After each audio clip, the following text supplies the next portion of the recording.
अस्सलाम वालेकुम प्यारे दोस्तों, मेरा नाम है अवैस करीम और आप देख रहे हैं स्टोरी क्यूज।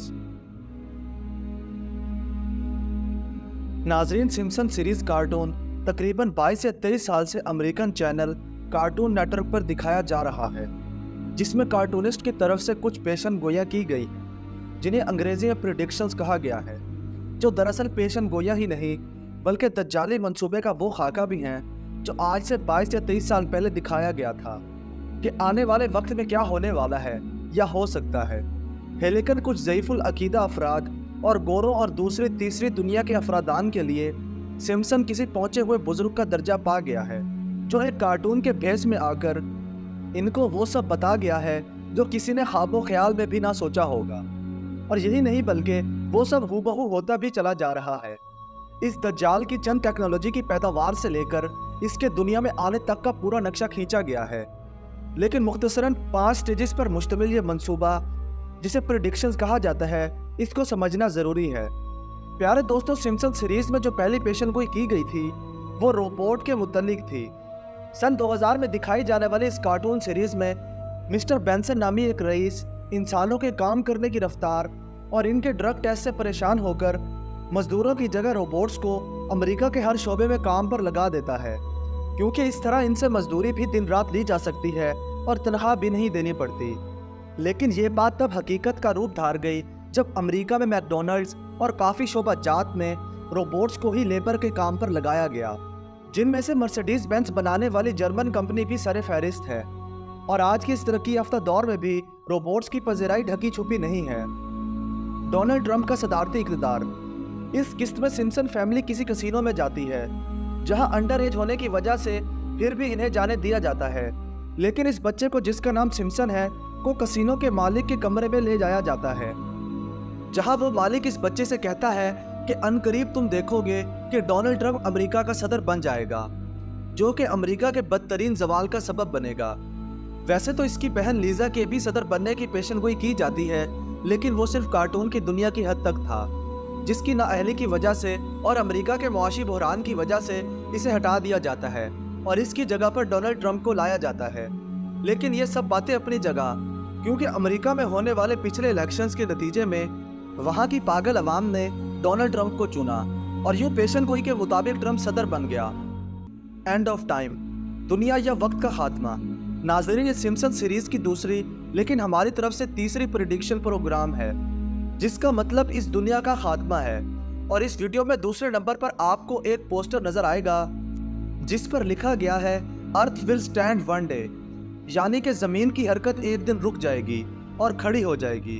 इस तरह एक और पोस्टर है जिसमें आखिरी जंग अजीम के मुतल्लिक भी बताया गया है। जैसा कि हदीस में है कि दज्जाल दुनिया में 40 रोज़ तक रहेगा। इसका पहला दिन 1 साल जितना होगा, दूसरा दिन 1 महीने के बराबर और तीसरा दिन 1 हफ्ते के बराबर, और बाकी 37 दिन आम दिनों की तरह होंगे। अब अगर इस बात पर गौर किया जाए कि ये एक दिन 1 साल या महीने के बराबर कैसे होगा, जो कि आज के दौर में अगर देखा जाए तो सयूनियों और शैतानी ताकतें इस बात पर बहुत जोर दे रही हैं कि किसी तरह इस ज़मीन की गर्दिश रोक दी जाए। और इसके लिए कभी वो बिग बैंग नामी तजर्बा करते हैं और कभी इसके लिए ऐसी ऐसी मशीनें इस्तेमाल की जा रही हैं जो ज़मीन की प्लेटें, जो इस ज़मीन को घूमने पर मजबूर करती हैं, इनकी हरकत को रोक दिया जाए और इस तरह ज़मीन एक ही जगह पर खड़ी रह जाएगी और एक दिन तकरीबन 1.5 साल तक का रहेगा। और यही वो दज्जाल के क़याम की मुद्दत होगी, जिसे पहला दिन 1 साल, दूसरा दिन 1 महीने और तीसरा दिन 1 हफ्ते के बराबर होगा। और इसके बाद अल्लाह ताला ज़मीन को हरकत दे देंगे और बाकी दिन इसके इसी तरह गुजरेंगे। इस तरह नासा जैसी खलाई कंपनियां कायम की गई हैं, जिसका मकसद बज़ाहिर तो कायनात की तस्खीर करना बताया जाता है, लेकिन दरअसल इनका मकसद इन बातों का सुराग लगाना है कि ये आसमानी ताकतें कहाँ पर हैं और फरिश्तों का निज़ाम कैसे चलता है। ये जो जगह जगह खलाई स्टेशंस बनाए जा रहे हैं, इनका मकसद ही यही है कि जब आर्मागेडन या हरमाजदान हो तो अल्लाह ताला की आने वाले फरिश्तों की मदद को रोक सकें और इस पूरी कायनात के बिला शिरकत गैर मालिक बन जाएं।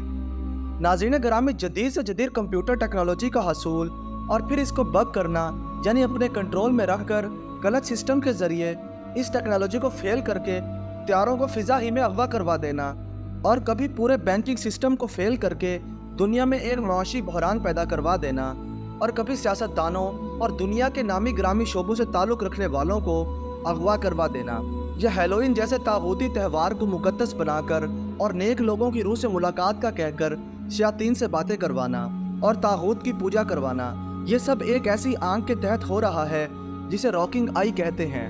اور آج یہ آنکھ جگہ جگہ دکھائی دے رہی ہے، کبھی بگ باس میں، کبھی جیو چینل پر، کبھی فیس بک کے ایموشنز میں، تو کبھی ملٹی نیشنل کمپنیوں کے سیمبلز پر۔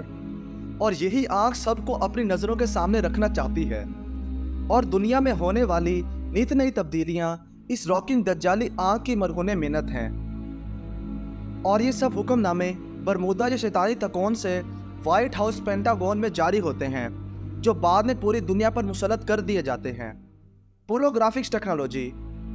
یہ پولوگرافی دراصل پروجیکٹر ٹائپ کی ٹیکنالوجی ہے، جو پہلے تو سینما کے پردوں پر چلائی جاتی رہی، پھر اس کو مختصر کر کے انٹرنیٹ اور موبائلز میں بھر دیا گیا۔ اب جو ٹیکنالوجی ہے، اس میں سے شعاع کسی کا بھی عکس اختیار کر سکتی ہیں، چاہے وہ کوئی جانور ہو یا انسان۔ شعاعوں کے ذریعے اس کا چلتا پھرتا عکس تخلیق کیا جا سکتا ہے۔ اسی ویڈیو میں بتایا گیا ہے کہ براک اوباما کی گئی تقاریر بھی پولوگرافک کر کے دکھائی جاتی رہی ہیں، اور ویسے بھی یہ اب بہت عام ہو چکی ہے۔ پیارے دوستو، انشاءاللہ اس دجالی خاکوں کی سیریز سمپسن پر پھر کبھی تفصیلی ویڈیو بنائیں گے۔ اگر آپ کو آج کی ویڈیو پسند آئی ہے تو لائک، سبسکرائب اور زیادہ سے زیادہ شیئر کرنا نہ بھولیے گا۔ اللہ نگہبان۔